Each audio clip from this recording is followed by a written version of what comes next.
Today I'm going to do a review of the Roborock Q8 Max. In this video, I'll tell you everything you need to know about this thing, including one thing you should know before buying. So first off, this is our second Roborock. We're actually going to put that one right there upstairs. But this is our second Roborock because we liked the first one so much. This particular vacuum is actually pretty amazing what it's capable of. And I'll show you the app in a second so you can fully understand. But basically, turn it on. I mean, it does an amazing job cleaning. It actually really does an amazing job cleaning. I can't even begin to tell you, I mean, how much garbage this thing has picked up. It's absolutely disgusting. Now, this particular unit, this is the actual vacuum. And also, this is the one that'll do some mopping. There's some hair there. That's pretty gross. There's also something, this will actually do the mopping as well. Honestly, we don't use the mopping a ton just because we have marble floors. And it tends to really just kind of smear things when we do it. And that's nothing against Roborock. Our floors are brutal to clean. Don't get marble floors. But overall, we really, really like this unit. I mean, this is a newer one compared to what we had. And it does an even better job. But let me go ahead and jump into the app here and actually show you all the functionality so that you can see how it actually works. All right, so just going through the actual app here and talking through it. So on the bottom left, official store where you can actually buy different supplies and things or upgrade your unit if need be. The middle is a device, and then on the right side, bottom right side is the profile. I'm not gonna click on that because there's a bunch of personal information. But to just show you basically how this works, so we're gonna go ahead and click on the click on the little notification on the top right there. That tells you all the different system messages, notifications, promotional messages, etc. What we want to do to actually adjust the vacuum itself is go ahead and click on enter, or you can just click on the unit right in the middle there.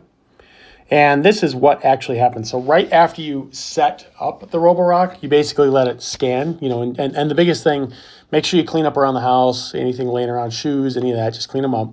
And then what it will do is actually map out your house, the first floor for us, which is almost, 1,100 square feet roughly. And it actually mapped all this out, or mapped it all out. And then we went ahead and actually tagged all the different rooms. Now you'll notice right here, and right here, that those are tagged as no-go zones. What that actually is and what can happen is it can be looking at a big glass bay window type deal and read that there's another room there. So you just make it a no zone to make it clear that no, you're never supposed to go there. So it's actually just outside that it was looking at. This is when we're getting right around different plants. And all those little hazards like this right here, that's actually where a table is. There's some kids' toys over here. So it recognizes hazards as well. So what we did, it mapped out the whole room. And then like I said, we would label the rooms. We've got all these different rooms that we have here. And you can see on the bottom here, you could do a full cleaning. You could do a room cleaning, which I actually like a lot because let's say that after dinner, the kids, we spilled some food or whatever. We could just click on kitchen and do it and press the play button there in the bottom middle. And it'll actually go over. The unit is docked here in our hallway. And it would just go across right over to the kitchen and clean up the kitchen.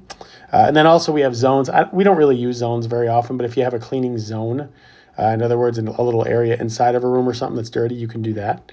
Also, on the right side here, kind of the bottom right, you can see, or middle right, you can see add to add zones.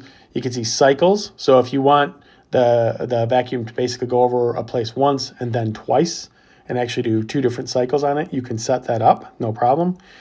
All the way on the bottom left, we've got customize right here. And this customization, so you can do suction power. So there's quiet, balanced, turbo, max, and max plus. We usually just use turbo. I've tried to do on balanced, and it actually doesn't pick up enough, so I prefer turbo. Water flow, we don't even have the mop installed right now, but water flow, you can have off, low, medium, high, and then kind of like a custom gentle thing. We don't even have the mop installed personally. Just because we have marble floors and it really just it doesn't do a great job with it. So you can't just drag a mop when it comes to marble floors. You really got to scrub it or kind of polish it. So it's kind of a pain.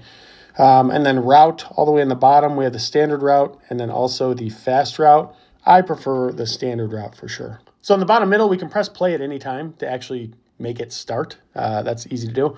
Also on the bottom right, we can click on empty and it will actually go ahead and empty the entire unit.